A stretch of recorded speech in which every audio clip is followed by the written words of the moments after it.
2 กล่องเราบัสบูทุกคนเมื่อนี้มาบันโพสเรามาทำอาหารโพดพอดีมีโอกาสเมื่อนี้ก็เป็นวันจีนวันพระใหญ่พอดีเนาะเขามากราบไหว้สักการะบูชาแล้วก็มาทรงพระนำพี่น้องหนึ่งในโอกาสวันสงกรานต์นั่นเองที่พาพี่น้องไปเบิ่งบรรยากาศกันเด้อโอเคบายคนหลายพี่น้องเลยมื้อนี้คนหลาย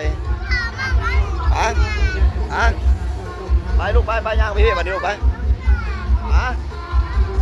เจ้าหลินสงการเจ้าหลินสงการลูกเจ้าหลินสงการเอ้ากระย่านนั้นกล้องเปียกได้ลูกคนหลายพี่น้องคนหลายมาเนี่ยคนเยอะแยะเลยมาเนี่ยคนเยอะแยะเลยใช่แล้วคุณแม่เจ้านะคุณแม่ครับคณะไอเอสฮอดตีนเนื้อจะน้อยก็ฮอดจะน้อยเยอะก็จะน้อยก็ลงลูกจะน้อยก็ลงจะน้อยก็ลงจะน้อยก็ลงไอ้ถ้าไปบูชาเอาน้ำบบน้ำหอมก่อนจะขึ้นมาทรงพระมาเร็ว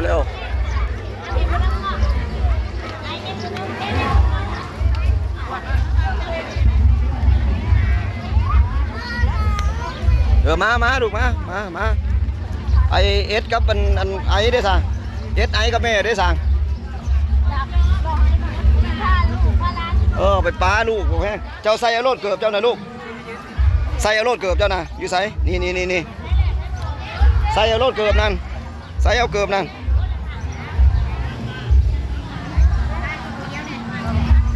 ไปไปยัง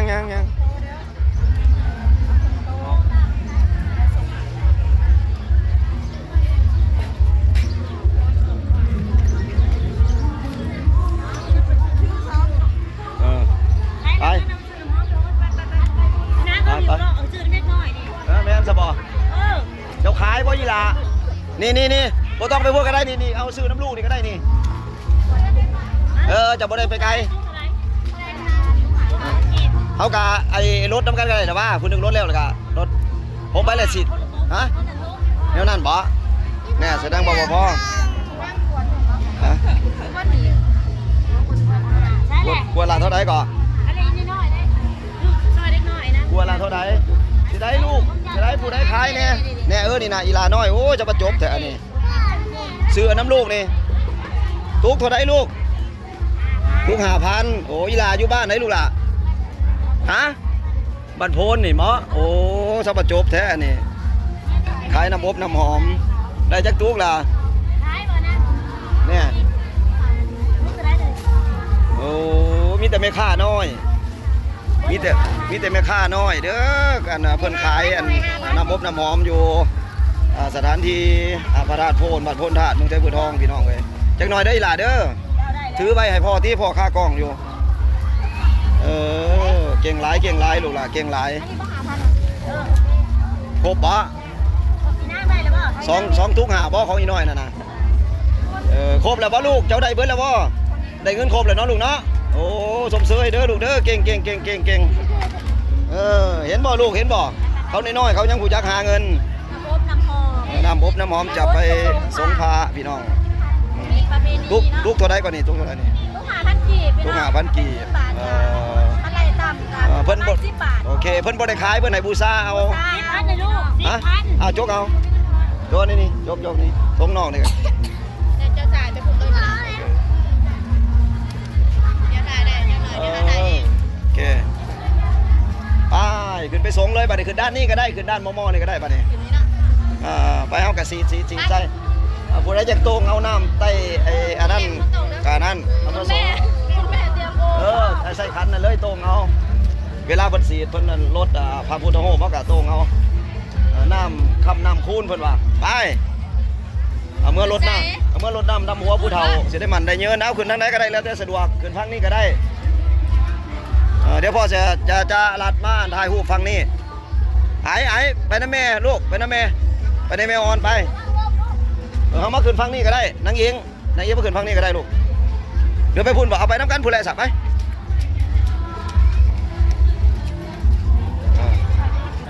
นี่วางไว้ฝั่งนี้ก็ได้ลูกเกือบนะวางไว้นี่ก็ได้เกือบเจ้าหน้าวางไว้นี่ก็ได้หรือเจ้าชีไซบ่แล้วแต่ เออแต่ขลัมได้ลูกเว้ยเพิ่นบ่ให้ใส่ขึ้นได้ลูกมันสิเปื้อนบ่แม่นหยังดอกบ่แม่นขลัมแนวอื่นดอกเอาโอเคใส่ก็ใส่ซะนะใส่ก็ใส่เอาตามหลังพ่อเด้อเดี๋ยวพ่อจะถ่ายคลิปเด้อ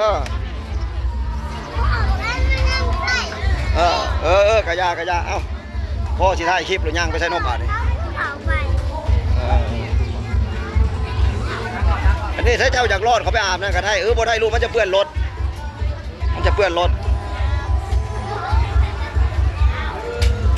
เดี๋ยวพ่อจะถ่ายคลิปอ้าวพวกลูกๆกันพากันเฮ็ดอีหยังอันนี้โตปากไอลีโอ้เพิ่นอาบน้ำมนต์ได้นี่ได้เพิ่นอาบน้ำมนต์ได้นี่ลูกๆหลานๆนี่คักแลอาบน้ำศักดิ์สิทธิ์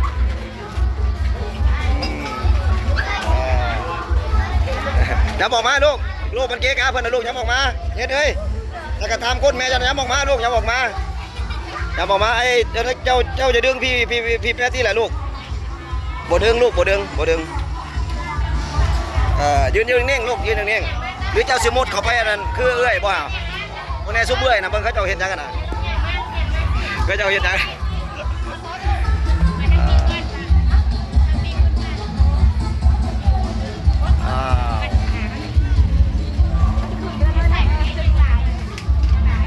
มาลูกไป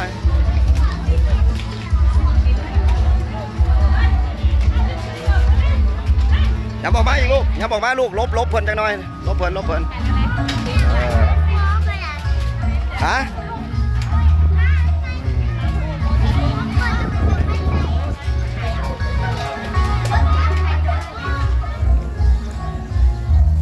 คนหลายพี่น้องเอ้ย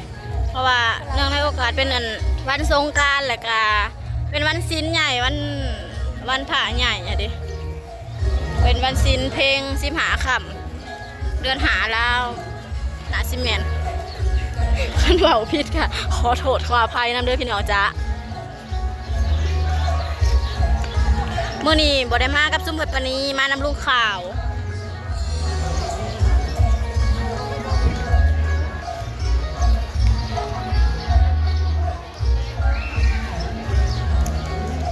ในทุกๆปีเพิ่นก็สิเฮ็ดแบบนี้แหละพี่น้องฮอดมื้อฮอดวันสงกรานต์เพิ่นก็สิเอาผ้าออกมาให้คนสงเนาะให้ตอนนี้ดาวกระสงผือสงผ้าแล้วให้ลูกค้าไปทักกล้องให้เสียงตู้เขาเจ้าล่างบ้านเมื่อวานนี้เป็นงานบุญบังไฟเขามาส่วงบ้านมันก็สิเลยอะไรคะใช่มากำลังอ่อนพี่น้องร้านสาวเพิ่นกับมาแต่กทมมาได้หลายมือแล้วเนาะลูกลุงขาวพี่น้องรวยขาวจะเป็นร้านสาวมานำกันมือนี่